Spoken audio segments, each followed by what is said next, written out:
Welcome back to the third Purrcast. I'm your host, Finn. I hope the Saturday episode got uploaded okay.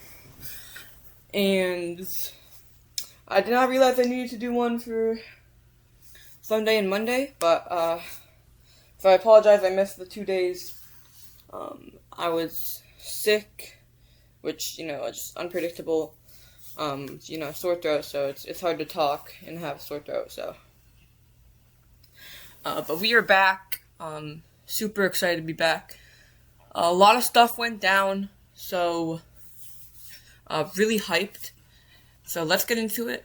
First off, the preseason game didn't go exactly how we wanted to, but there are a lot of good things that I saw and a lot of things to learn from. So, first off with the offensive starters, just the disadvantage of having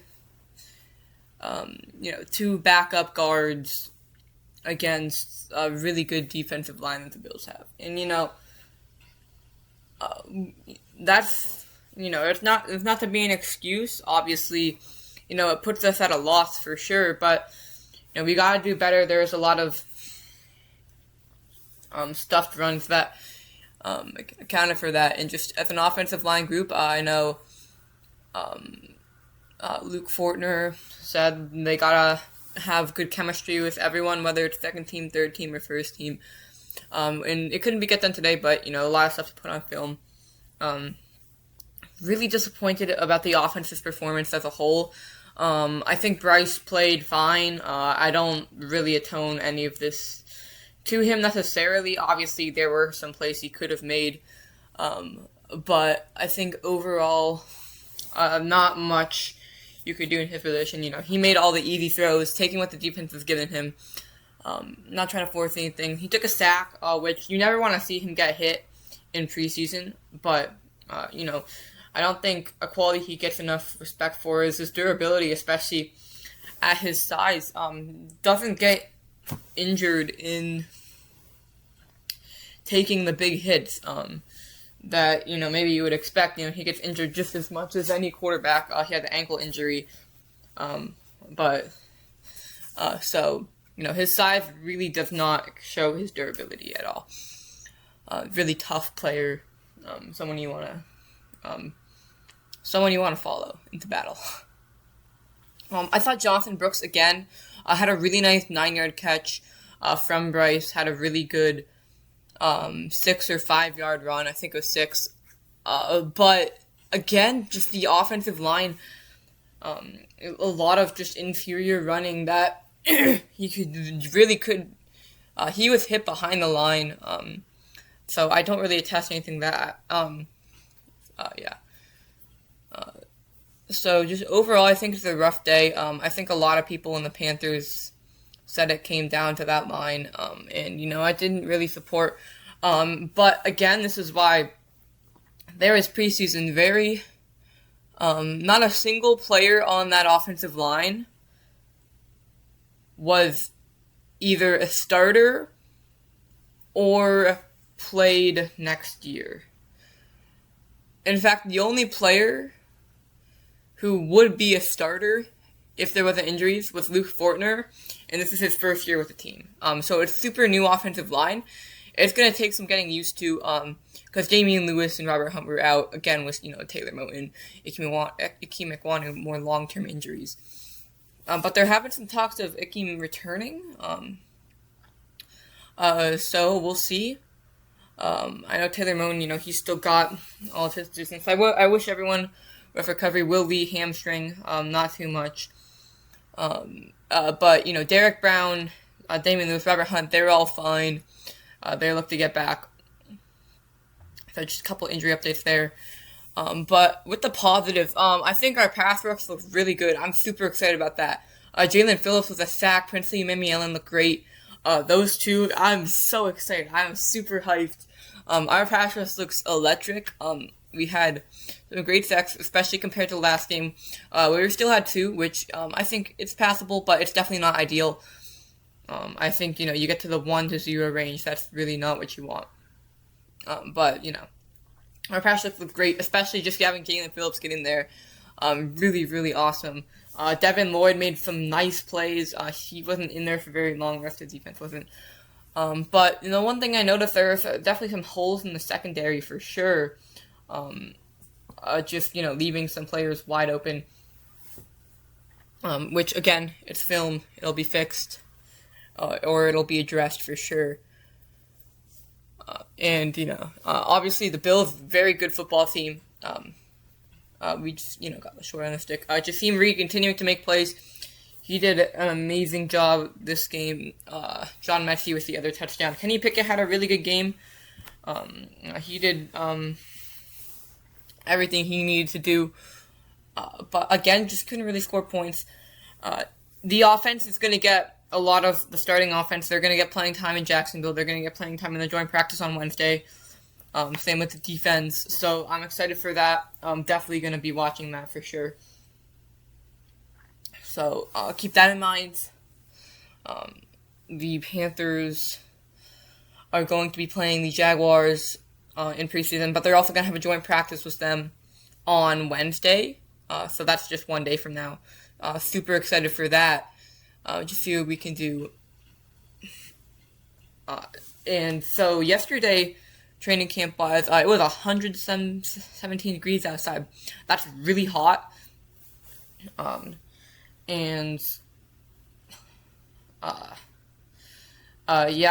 going to be good preparation for Jacksonville. Obviously, they're in the swamp in a way. So, it's going to be muggy, it's going to be humid, it's going to be hot out there. So, good preparation for that. We had the PAL Panthers, police academy football team, something like that. I didn't really understand it too much. I didn't look them up. But that was really cool, just seeing them, connect, gotta be out there in practice. Jalen Coker, Casey Washington made 2 amazing plays, which was really cool. And you love to see that.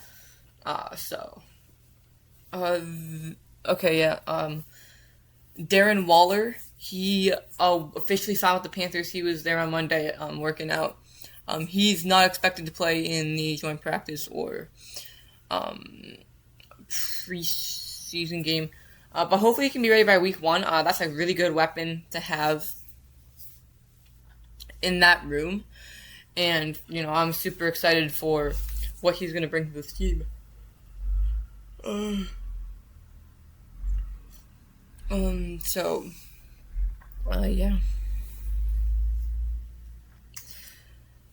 Bryce Young, he played pretty decently. Yeah, he completed 4 passes maybe. He hit Jonathan Brooks. He hit Tommy Tremble. JT Sanders maybe. He completed Jalen Coker on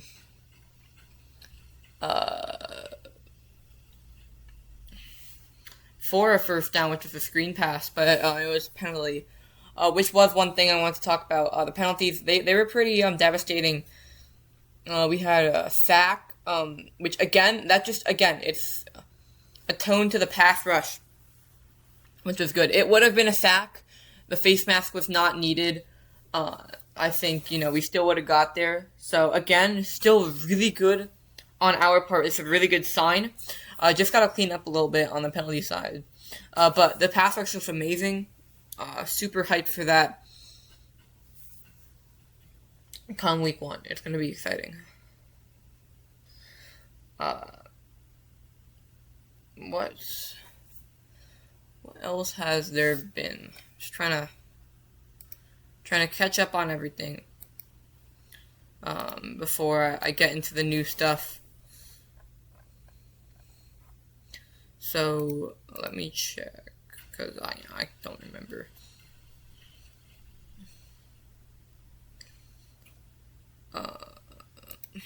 Okay, that's one. I didn't even need to look at Panthers.com for that.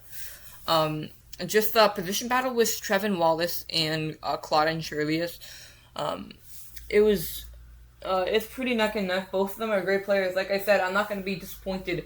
I think either of them bring a lot of value to this team. But Coach Chanel said it's gonna be who matches the playing style, and of Devin Lloyd, he's a very hardworking player. He plays both sidelines of the field. He's gonna get after the ball. So who's willing to complement that and build on that with Lloyd, because he's gonna be the centerpiece of this front seven. So who's going to work with that? Who's going to be a playmaker too? Obviously, that's going to come down to. Um, so, yeah, just keep looking at that.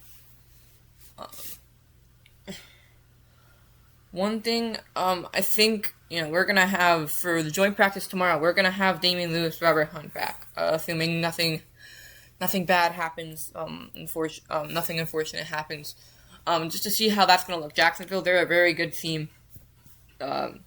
Again, they made the playoffs. They were the 3 seed, along with the Bills, who were the 5 seed, but probably would have been the 3 seed if the Patriots were at 14-3.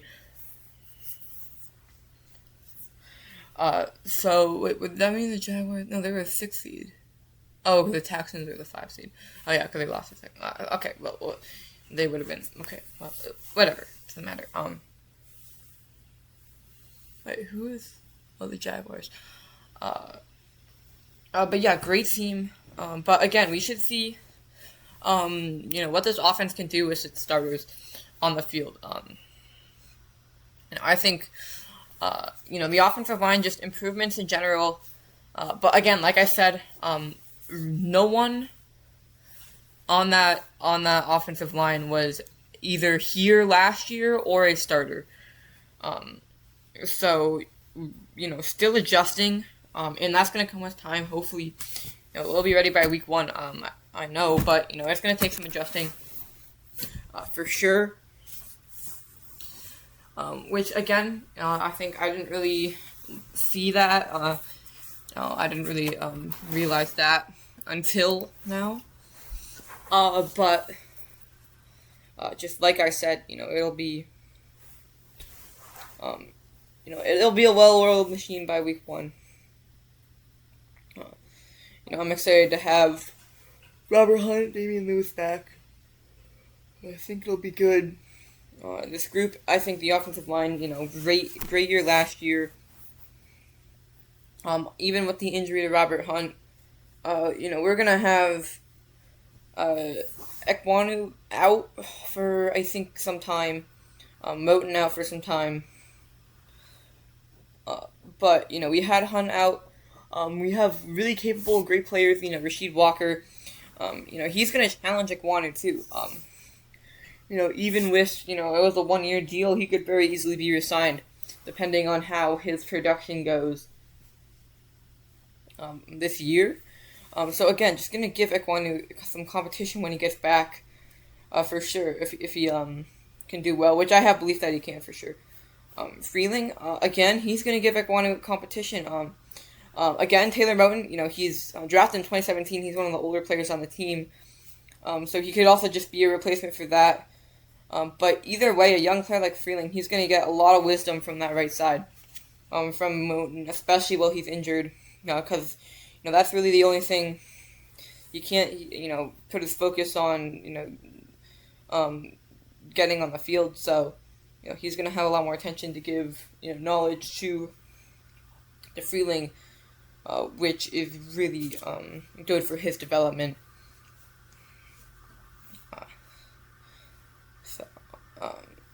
Yeah.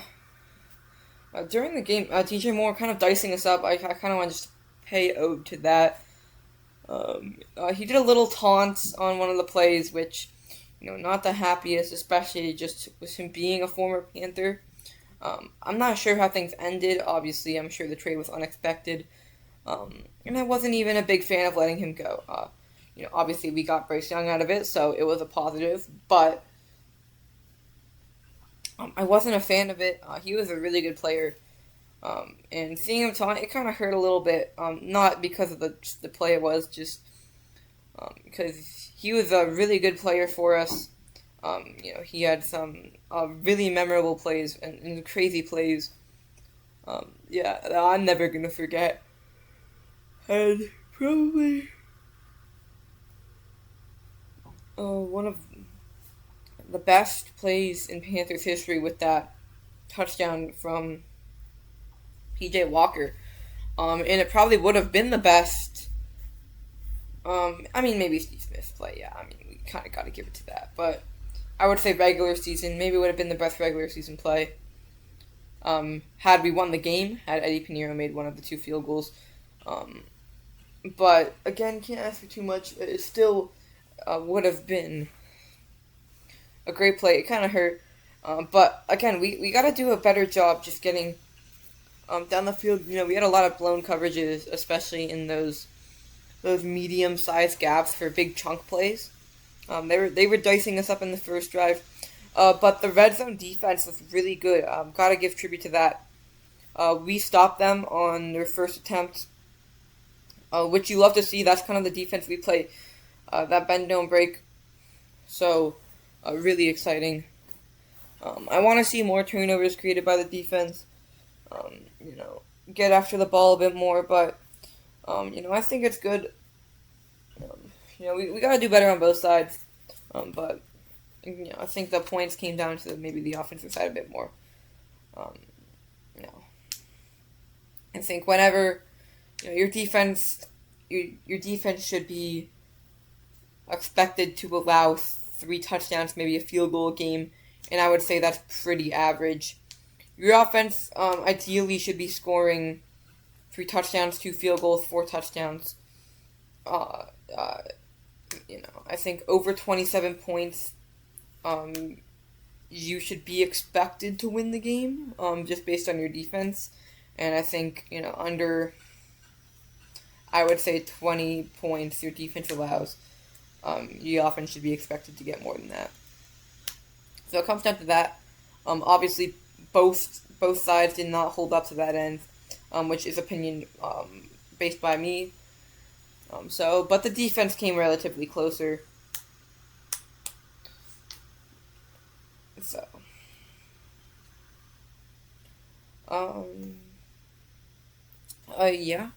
let's move on. Things I want to see from the joint practice.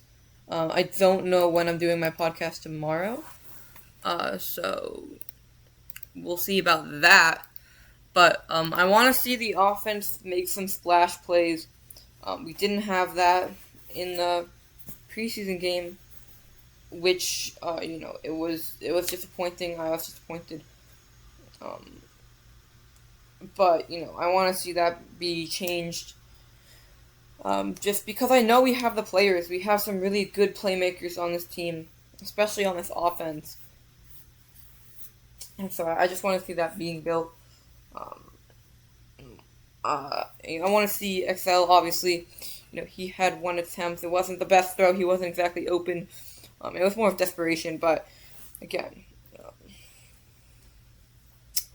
I want to see just getting some drives going, picking up a first down or 2. Kind of getting some momentum early on. For the defense, I want to see the pass rush continue to be well. I want to see us making plays on defense, with the turnovers. It should be fun. I'm excited for it. One thing I will say, the play calling on the offensive side, I think was definitely stepped down from last game. I think just leaning on the run more could have been, I think would have been way more, just leaning on the run just a little bit more. I think a very pass-having play call. When we're passing the ball on 3rd and 2, 3rd and 3 consecutively, I don't think that's a questionable decision, especially when it's preseason. But I can understand there could be ulterior motives. Obviously, we won't really be able to get a sense at the play calling until it becomes the regular season, when it's just the goal is just to win games. Obviously, the goal is to win games in preseason, but there are other motives for why you would call a play, why you would want to look at something. So I understand that aspect, but I wanted to see some more running. I think the play calling is pretty pass heavy last game too, but yeah, just wanted to see a bit more of that. Yeah, thank you guys so much for watching. Keep pounding. I'll see you guys tomorrow. I might do just a second podcast based on Dave's training camp, and then do one after tomorrow. It might be a shorter podcast today based on Dave's training camp, but I'll do one after tomorrow based on the joint practice, just because this is recorded pretty early in the morning. So, yeah, keep at it, guys.